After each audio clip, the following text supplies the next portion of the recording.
Saudamos a todos com a paz de nosso Senhor Jesus. Antes de iniciarmos a mensagem, vamos orar mais uma vez, pedindo a presença do Espírito Santo conosco. Pai eterno, obrigado mais uma vez pelas crianças desta igreja, por estes rostinhos infantis, ingênuos, inocentes, transparentes, autênticos, sinceros, por este sorriso puro e que vem expressar o teu amor, a tua confiança em nós, em nos colocar crianças assim para que as eduquemos. Que estas crianças cresçam para a honra e glória do teu nome. Abençoa-as e abençoa também os pais, as mães. Abençoa os moços e as moças. Que o espírito de amor que vem do Senhor seja derramado em nosso coração. Que nesta estação, neste período em que todos pensam no grande amor de Deus em dar seu Filho Jesus por nós, possamos também receber uma porção maior deste amor e nos amarmos e nos aceitarmos uns aos outros, suportando-nos uns aos outros com amor. Derrama sobre nós o Espírito Santo neste momento ao abrirmos a tua palavra, em nome de Jesus. Amém. Tanta paz, santa paz, já anoiteceu, tão tranquilo está. Terá sido numa noite assim? Imagine um anjo a contemplar a ternura de Maria, a olhar o rei que nasceu. Um de nós, menino Deus, nasceu. Deus se fez um de nós. Que amor grandioso! Maravilhosa luz envolveu ali Jesus. Na noite em Belém, homem Deus se fez. Um de nós. Cristo Rei nasceu. Deus se fez um de nós naquela noite. Deus se fez um de nós. É noite, é Natal. Jesus se fez homem. Amém? Amém. No decorrer desta semana eu estava me debatendo em dúvidas se eu deveria colocar o título da mensagem desta manhã, Para Todo Sempre, ou Um de Nós. Porque Jesus Cristo se tornou um de nós, para todo sempre, eternamente. Nunca mais Jesus será o mesmo. Nunca mais. Nunca mais Deus o Filho será o mesmo. Nunca mais. O presente que Deus, o Pai, fez foi um presente eterno, para todo sempre. Nunca mais ele será somente Deus. Para todo sempre ele reterá a natureza humana, sendo Deus homem, para todo sempre. Tornou-se um de nós. Conta-nos a história que os navios passavam de momento a momento por um canal.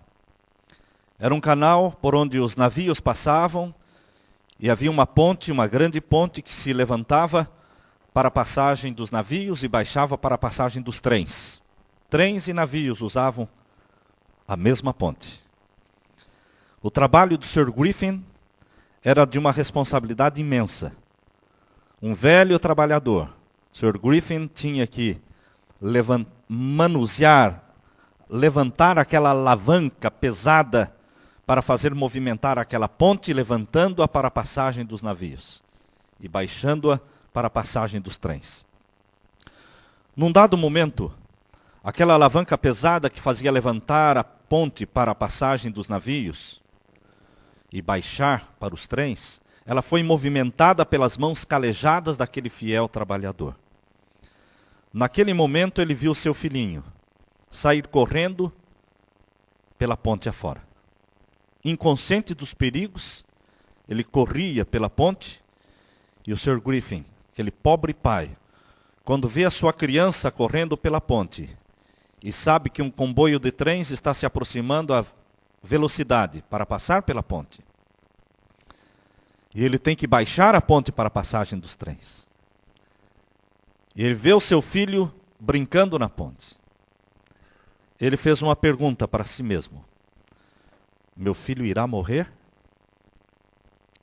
E ele mesmo respondeu: sim, meu filho irá morrer.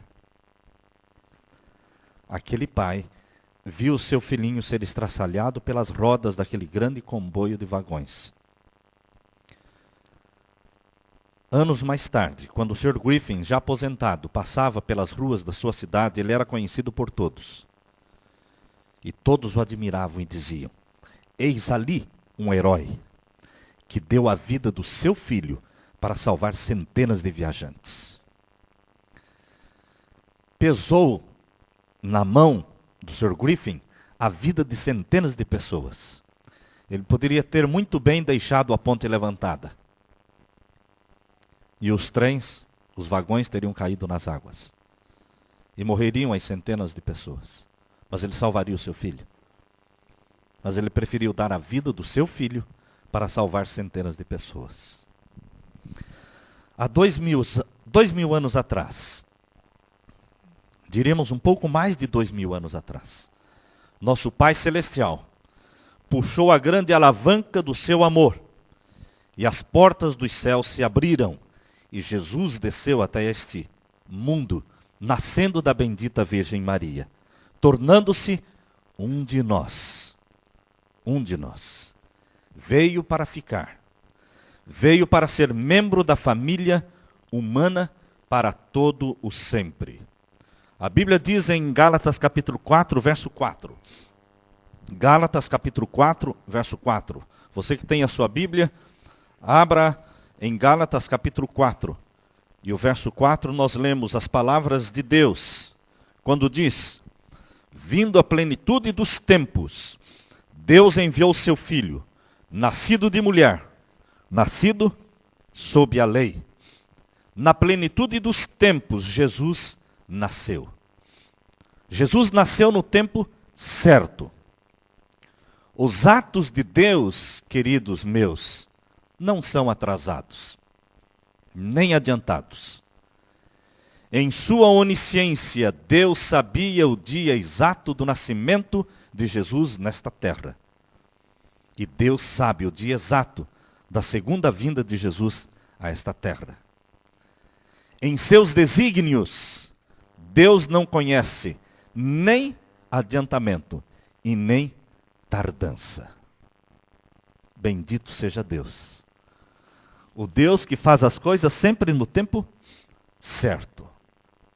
Não se adianta, não se atrasa. Deus é soberano. Quando lemos a Bíblia, e principalmente as profecias de Daniel e Apocalipse, vemos que as nações e reinos não surgiram e não caíram por acaso. Tudo estava sob o controle e a soberania de Deus. Deus é soberano. E a história só vem confirmar as afirmações da palavra profética. Jesus veio ao mundo, meus queridos, para revelar o Pai, para corrigir as distorções e dar um rosto para o Pai. Um rosto para ser visto, um corpo para ser abraçado, uma mão para ser segurada, um olhar para ser contemplado. Jesus Cristo veio para revelar o Pai e dar um endereço para o Pai. Um endereço, uma rua, uma casa onde pudesse ser encontrado. Jesus Cristo veio para dar corpo a um Deus invisível que pudesse dormir nas casas dos amigos, como Marta, Maria e Lázaro. Que pudesse entrar nas casas, como na casa de Pedro, estendendo a mão e curando a sua sogra. Quando ouço as pessoas dizerem: eu gostaria de ver o rosto de Deus, eu gostaria de segurar a mão de Deus, eu gostaria de ouvir a sua voz, olhar nos seus olhos. Por que você não faz isso? Jesus é o Deus em carne. Jesus é o Deus que materializou-se em corpo. Jesus é o Deus que tem olhos para você contemplar, tem um sorriso, tem uma mão para você segurar. Mas você diz, não, mas Jesus não está aqui? Mas isto não significa que ele não seja real. Se você perdeu seu papai quando você tinha 1 ano ou 2 anos de idade, e você tem na sua casa fotografias do seu pai, você tem ali cartas que o seu pai escreveu, você tem ali a sua mãe que conta a história do seu pai, você nunca vai duvidar de que o seu pai existiu. Ele é real. Assim é Jesus. Ele é real. Ele está no céu, mas ele está aqui através do Espírito Santo. Você pode contemplar Jesus nos evangelhos. Ao ler os evangelhos, você está vendo Jesus, vendo o rosto misericordioso de Deus, curando as pessoas, alimentando os famintos, ressuscitando os mortos, entendendo os pecadores, aceitando os pecadores, reprovando os hipócritas. Queridos, Jesus veio revelar o Pai, dar-lhe um corpo, dar-lhe um rosto, dar-lhe uma mão, colocar um sorriso neste rosto. Jesus Cristo veio para dividir a história do mundo, antes de Cristo e depois de Cristo. E a história está dividida. Creiam ou não creiam em Jesus de Nazaré, os ateus precisam admitir que a história do mundo está dividida. Nunca mais o mundo será o mesmo. Antes de Cristo e depois de Cristo, o centro da história humana é Jesus. O centro da história da minha vida e da sua vida tem que ser Jesus. Quando Jesus se torna o centro da nossa vida, ele divide a nossa vida. Quem era você antes de Jesus? Quem você é agora depois de Jesus? Faz uma grande diferença. Sentir-se filho de Deus através de Jesus Cristo. Adotados na família de Deus. A Bíblia diz em João capítulo 1, verso 14. João capítulo 1 e o verso 14. Todos os que têm Bíblia poderão ler. E nós temos o texto da palavra de Deus que diz que o Verbo se fez carne e habitou entre nós. E nós vimos a sua glória, como a glória do unigênito do Pai, cheio de graça e de verdade. João capítulo 1, verso 14. Ele veio para encarnar. Jesus não assumiu um corpo aparente. Jesus não era um fantasma que fazia de conta de ser um corpo. Não, ele tinha um corpo de verdade. Ele encarnou. Ele tinha sangue correndo nas suas veias. Ele tinha ossos. Ele tinha fome. Ele tinha sede. Ele precisava dormir. Queridos, Jesus encarnou. A Bíblia diz, e habitou entre nós. E nós vimos a sua glória, como sendo a glória do Pai. Amém? Ele veio revelar o Pai. Abra sua Bíblia também em Mateus capítulo 1. Mateus capítulo 1 e o verso 21. Ele veio para salvar você e a mim dos nossos pecados. Veio para salvar. A Bíblia diz em Mateus 1, 21. E dará à luz a um filho. E chamarás o seu nome Jesus, porque ele salvará o seu povo dos seus pecados. Ele veio para encarnar, ele veio para salvar dos nossos pecados. Ele veio para ser amigo. Ele veio para ser amigo. Abra sua Bíblia e leia João capítulo 15, versos 13 a 15. João capítulo 15, versos 13 a 15. Ninguém tem maior amor do que este, de dar a alguém a sua vida pelos seus amigos. Vós sereis meus amigos, se fizerdes o que eu vos mando. Já não vos chamarei servos, porque o servo não sabe o que faz o seu senhor. Mas tenho-vos chamado amigos, porque tudo quanto eu ouvi do meu Pai, eu vos tenho feito conhecer. Ele veio para ser amigo. Um amigo que nos conhece a fundo, conhece os nossos defeitos, mas assim mesmo ele nos ama. Amigo que deixa de ser amigo porque descobriu que você é mexeriqueiro, ou porque você mentiu, ou porque você fez isso ou aquilo, nunca foi amigo.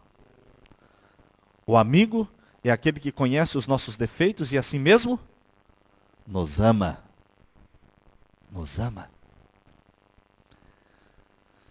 Eu me dou bem com os meus amigos porque todos temos defeitos, né? É bom ter amigos cheios de defeitos, porque assim eles se afinam com a gente. Porque todos nós somos cheios de defeitos. Jesus veio para ser amigo. Jesus veio para vencer a morte. Abra sua Bíblia em Apocalipse 1, 18. Jesus veio para vencer a morte. E o que vivo? Eu fui morto, Jesus diz, mas eis aqui eu estou vivo para todo sempre.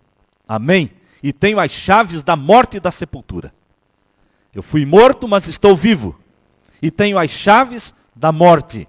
Jesus Cristo veio para vencer a morte, que é o pior inimigo. Jesus Cristo veio para ficar para todo sempre. Você pode ler também em Mateus capítulo 28, verso 20. Jesus Cristo disse que veio para ficar. Eis que eu estou convosco todos os dias. Nunca mais ele deixará de estar conosco. Quando for implantada a nova terra, quando a nova Jerusalém descer do céu e for implantada como capital da nova terra, o trono de Deus estará aqui. O Filho habitará conosco eternamente como representante da família humana. Eternamente. Não mais Adão será o representante da família humana, porque Adão falhou. Mas o segundo Adão, chamado Jesus Cristo, eternamente ele será o representante da família humana. Habitará conosco, estará conosco. Ele veio para ficar mesmo. Nunca vai nos abandonar. Amém por isso? Ele veio para ser o nosso irmão e não se envergonha de nos chamar de irmãos. A palavra de Deus diz em Hebreus, capítulo 2 e o verso 11. Em Hebreus, capítulo 2, verso 11, nós lemos: porque assim o que santifica como os que são santificados são todos de um só. Quem santifica? Jesus. Quem são os santificados? Nós. Porque o que santifica, que é Jesus, e os que são santificados, somos nós. Estamos sendo santificados por Ele. Somos todos de um só. Quem é esse um só? Do Pai. Todos nós somos filhos do Pai Celeste. Jesus Cristo foi filho. Você é filho. Você é filha. Todos somos de um. Por cuja causa Ele não se envergonha de lhe chamar o quê? Irmãos. Eu me emociono, eu me sinto cheio de regozijo e felicidade quando eu me sinto irmão de Jesus. Filho do Pai Celestial. Isso não é pouca coisa, meus irmãos. Isso é tudo. Isso é tudo que nós precisamos. Há muitos anos o prefeito de Boston deixou crescer a barba, o cabelo, vestiu-se com roupas velhas e saiu pelas ruas de Boston, perambulando à noite, tentando conhecer como vivia o outro lado da sociedade, dos pobres. Caminhou pelas ruas de Boston, naquelas regiões mais pobres, favelados. Tarde da noite ele precisava encontrar um lugar para dormir. Procurou então, perguntando para os amigos, os mendigos e os sem casa, os sem teto, onde vocês dormem à noite? Tem uma pensão, que você pode ir dormir lá com a gente. Você não paga nada, você só tem que rachar lenha. E então o prefeito de Boston foi então com eles para dormir naquela pensão. Antes do café da manhã, quando acordou, ele teria que rachar lenha para pagar a sua refeição. E ele pegou um machado e com aquele machado tentava acertar aqueles pedaços de lenha para rachá-las. mas ele não tinha muita experiência com aquilo. Um jovem estava só presenciando aquele homem tentando acertar a lenha e chacoalhava a cabeça e dizia: você não foi feito para isso não. Você não tem jeito para isso. Deixa que eu ajudo você. Pegou o machado e rachou a lenha. Depois que terminou de rachar a lenha, o prefeito de Boston tirou um cartão do bolso, entregou para o jovem e disse: me procure nesse endereço hoje à tarde. Eu vou dar um emprego para você. E aquele jovem, segurando o cartão, começou a sorrir e disse: coitado. Além de pobre, ainda ele é louco. Ele acha que ele é o prefeito de Boston. Mas simplesmente por curiosidade, deixa eu vou ver esse endereço, vou ver o que vai acontecer. Foi naquele endereço à tarde. Era o endereço da prefeitura, do City Hall. Introduziram-no na presença daquele homem. E ele recebeu o emprego.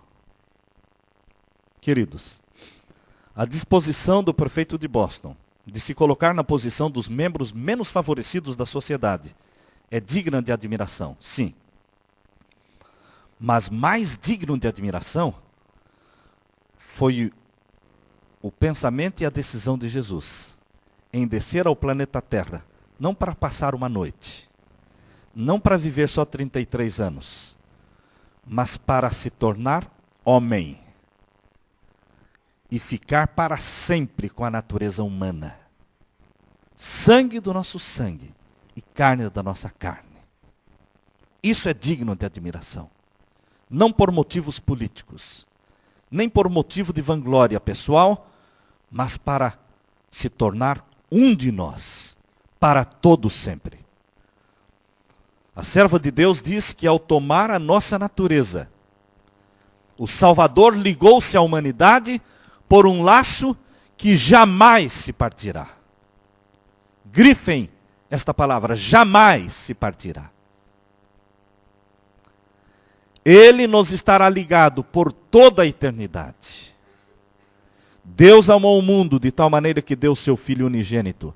Não o deu somente para levar os nossos pecados e morrer em sacrifício por nós. Não foi só por isso. Deu a raça caída. Você já deu um filho para nunca mais tê-lo de volta? Foi o que o Pai fez. Deus o Pai deu o Filho. Nunca mais o Filho será como antes. Ele estará ligado a outra família, a família humana. Para nos assegurar seu imutável conselho de paz, Deus deu seu Filho unigênito, a fim de que se tornasse membro da família humana, retendo para sempre sua natureza humana. Para sempre. Jesus terá um corpo humano. Olhos, boca, mãos, sorriso, como nós. Como nós. Para sempre. Ainda nós lemos, queridos, onde abundou o pecado, superabundou a graça de Deus. A terra, o planeta Terra, que foi o próprio campo que Satanás reclamou como sendo seu, não tem de ser apenas redimido. Se nós estamos pensando que a terra vai ser só redimida, só resgatada do pecado, estamos enganados. Não. A morte de Jesus não foi só para redimir a terra. Mas para quê? Exaltado. Aqui diz, a terra não vai ser apenas redimida, mas exaltada. Exaltada acima de todos os outros mundos criados por Deus.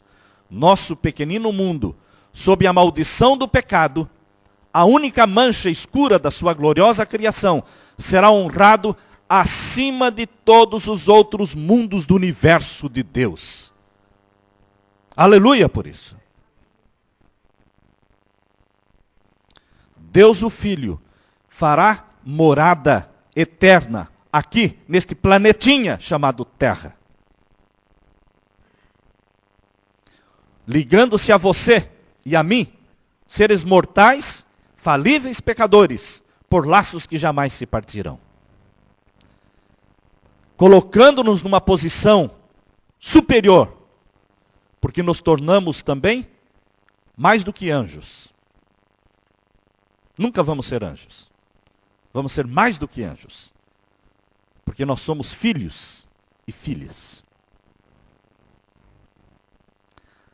Quando você faz alguma coisa, quando você cria alguma coisa, aquilo é uma criatura sua. Mas quando você gera, aquilo se torna carne da sua carne, sangue do seu sangue. Filho. Deus o Pai só tem uma classe de filhos e filhas em todo o universo. Está aqui na terra. Os anjos não foram gerados. Os anjos foram criados. Mas Jesus Cristo, você e eu, todos nós somos filhos e filhas.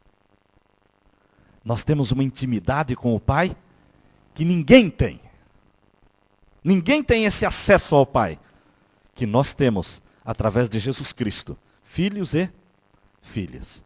A própria hierarquia celestial será alterada. Em Salmos 8:5 nós lemos que no princípio o homem foi criado um pouco menor do que os anjos. Quando foi criado? Mas agora na hierarquia celestial as coisas vão mudar. Antes, quando Deus criou Adão e Eva, a hierarquia funcionava tendo Pai, Filho e Espírito Santo em primeiro plano. Então os anjos.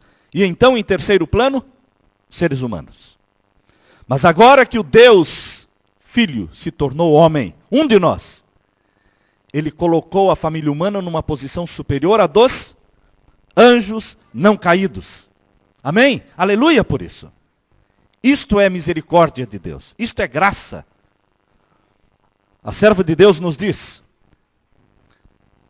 Vamos ler o próximo texto. Próximo texto. Aqueles que no poder de Jesus Cristo venceram o grande inimigo, Satanás, ocuparão nas cortes celestiais. Que posição? Vamos ler juntos. Que posição? Para que não digam que eu estou falando heresias, é Deus quem escreveu. Aqueles que no poder do sangue de Jesus venceram o grande inimigo, Satanás, ocuparão nas cortes celestiais uma posição superior a quem? Aos dos anjos não caídos. Aleluia por isso. Por que superior aos dos anjos não caídos? Porque a Bíblia diz que os anjos não podem correr até Jesus e abraçá-lo. Não existe essa intimidade. A Bíblia diz que os anjos estão diante de Deus, se curvando dia e noite, dizendo santo, santo, santo. Mas queridos, nós furamos a fila. Nós corremos, passamos por eles e nos jogamos nos braços do Pai. Nós abraçamos a Jesus. É diferente. Nós somos mais íntimos do que os anjos que não caíram. Porque o Deus se tornou um de nós.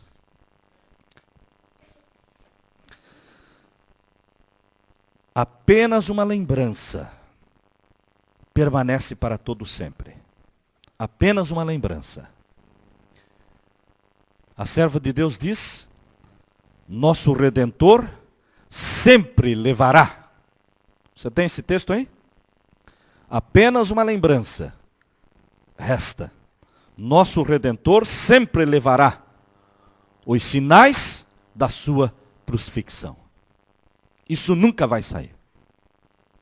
O que é que Jesus vai reter para sempre?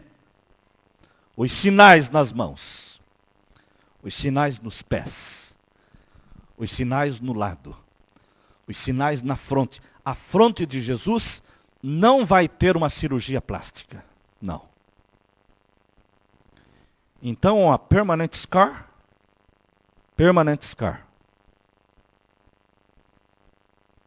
é uma cicatriz permanente para todo sempre. Nas mãos, nos pés, do lado e na fronte de Jesus. Cicatriz feita pela coroa de espinho ali, fincada. Nosso Redentor sempre levará os sinais de sua crucifixão.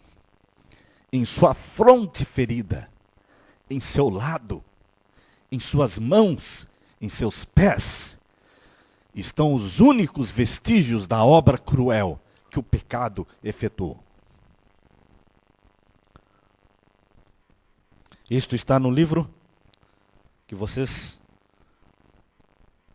poderão ter aí, a fonte, Grande Conflito, página 680.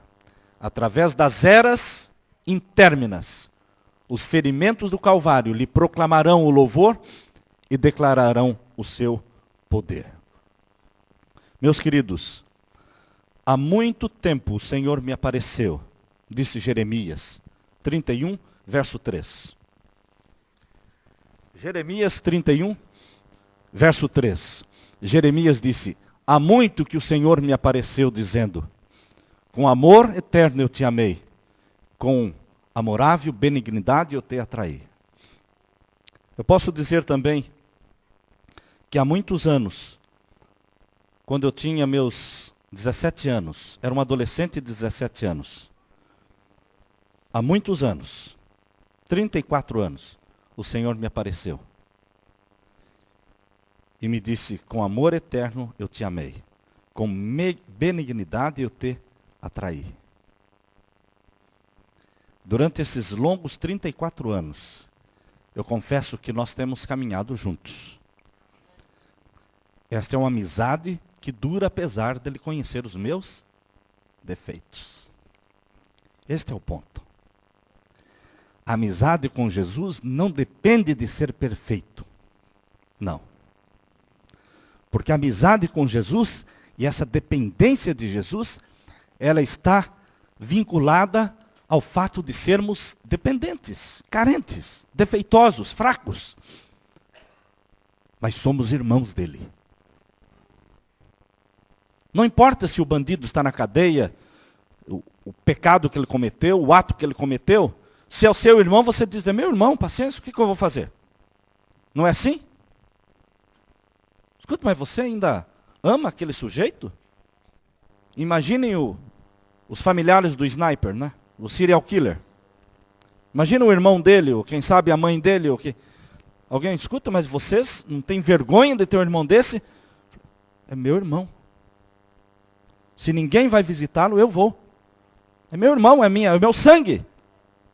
Aqueles que negam o próprio sangue, irmãos, são uns miseráveis. Pessoas que negam o próprio sangue. Não importa se a pessoa é boa ou má. Se é o nosso sangue, é o nosso sangue. Nós somos o sangue de Jesus. E quando Satanás diz, mas Jesus, esta pessoa é má, esta pessoa é falsa, mas é o meu irmão.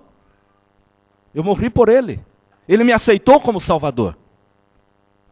Queridos, ser amigo de Jesus é ser amado, é ser compreendido, mesmo consciente dos pecados que temos. Prove e veja que o Senhor é bom. Prove e veja que o Senhor é bom. Salmos 34:8. Faça um teste com ele. Feliz é aquele que confia nele. Prove. Tente. E você não vai se arrepender. Há mais de 2000 anos atrás, as portas dos céus se abriram. Jesus desceu como Cordeiro de Deus que tira o pecado do mundo. Em breve, muito em breve, não sabemos o dia nem a hora, as portas dos céus vão se abrir de novo. E Jesus vai descer, não como um infante de Belém, ou como um servo sofredor, com uma coroa de espinhos na cabeça, mas ele virá como Rei dos Reis e Senhor dos Senhores, para buscar aqueles que são seus irmãos. Você e eu. Você aceita Jesus como seu Salvador? Se você aceita Jesus como seu Salvador, diga amém. Amém. Louvado seja Deus. Nesta manhã, meus queridos, nós vamos confirmar, para a alegria do céu, mais uma história de alguém que aceita Jesus como Salvador. Hoje vamos ter um batismo. O batismo da nossa irmã Raquel.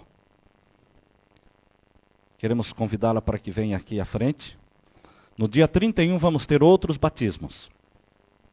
Enquanto isso, eu quero convidar o Jonas para que venha aqui à frente nos falar um pouco sobre este que nasceu na pobre aldeia. Tu não sabes nada da pobre aldeia onde brotou o casto lírio da Judéia, com o grande mistério da encarnação? Belém já contemplou tua maravilhosa estrela andarilha, ó flor prodigiosa de uma nunca vista luminosidade. Amém? Amém.